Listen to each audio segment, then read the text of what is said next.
But first, Britain's Prime Minister Theresa May has promised a national investigation into the exterior paneling called cladding used in the construction of high-rise buildings. This in the wake of the London apartment fire 2 weeks ago that left at least 80 dead. Testing shows that the paneling is highly flammable and is found in apartment blocks around Britain. It's thought to have accelerated the fire. The disaster at Grenfell Tower has seriously undermined confidence in Prime Minister May's Conservative minority government. Many believe the tragedy could mark a turning point in how Britain cares for its poorest. From London, Malcolm Brabant reports. The faces of Grenfell Tower haunt the streets of North Kensington. Hope that the missing will ever be found has long expired. 2 weeks on, the official death toll remains at 79. This traumatised community is convinced at least 100 perished, if not more, in what was a high-rise crematorium. Grenfell is a monumental disaster on the scale that we've not seen for a generation. It raises huge issues about how Britain cares for people who are poorer, in our social housing particularly, who need the state to house them. It's absolutely clear that what we've seen is gross negligence or corporate manslaughter. The memorials proffer silent protests and demand reform. Lawmaker David Lammy, who lost a friend in the fire, is leading the charge.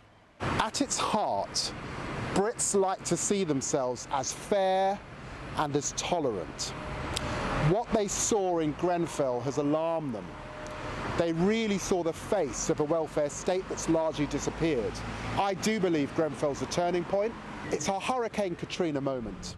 During urgent safety spot checks in 120 public housing blocks across Britain, cladding in every single case failed fire resistance tests. In the London borough of Camden, the risk to tenants was compounded by other inadequate fire protection measures and considered so severe that the council ordered the immediate evacuation of 4,000 people over last weekend. I think they're behaving ridiculous, to be quite honest with you. Do you get what I mean? Because they've known for 7 years about all this stuff. The system is broken, it's cracking up, and it's evident to see for everybody. As refugees from the wars of former Yugoslavia, Alan and Andrea Kevrich are used to leaving home in a hurry. The council gave them $7,500 for temporary accommodation during repairs, but a private rental agency rejected them.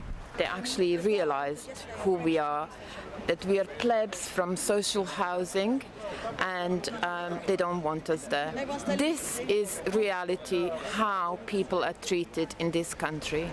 According to local council officials, the fire department recommended evacuation, but hundreds of residents refused to move.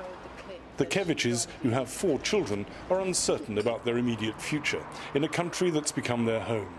In common with many immigrants, they have low-paid jobs and are priced out of London's expensive housing market. To make some kind of decent living, I have to be in social housing, which I'm very lucky to be in because it's so rare and hard to come by.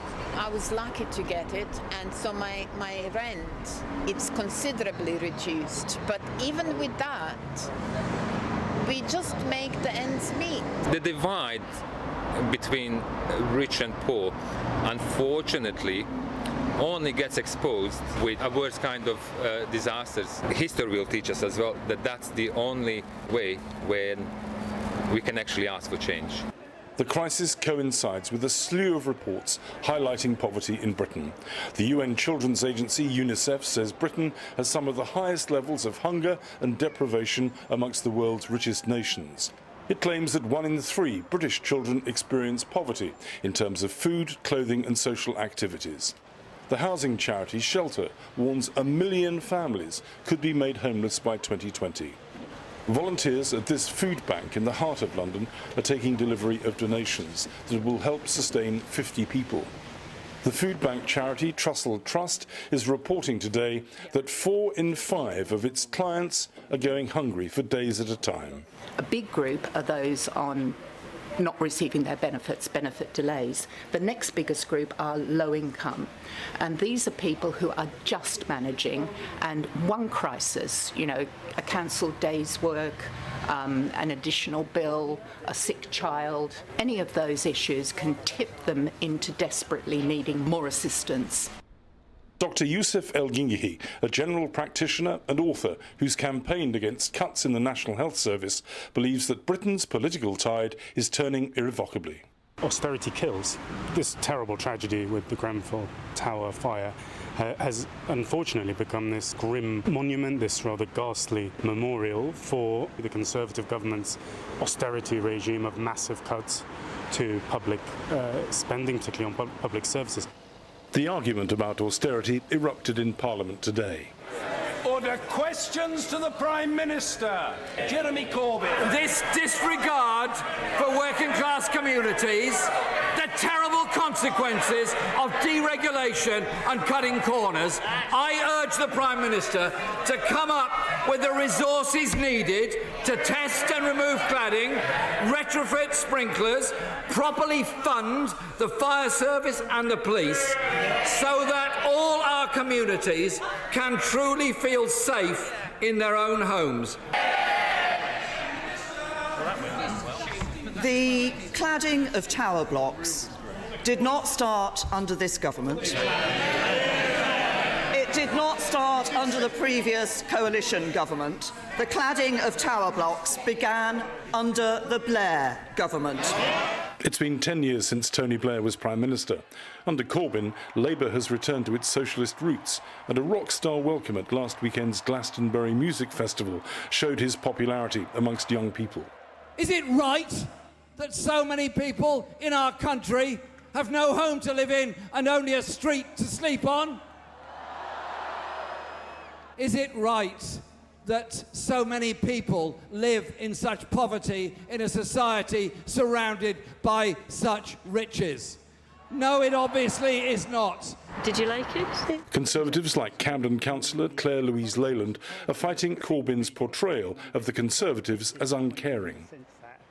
It's duplicitous and I think really unhelpful for people who are trying to deal with trauma to try and turn this into such a simple argument. Difficult choices were made, things happened that shouldn't have happened, and we need to really explore what went wrong.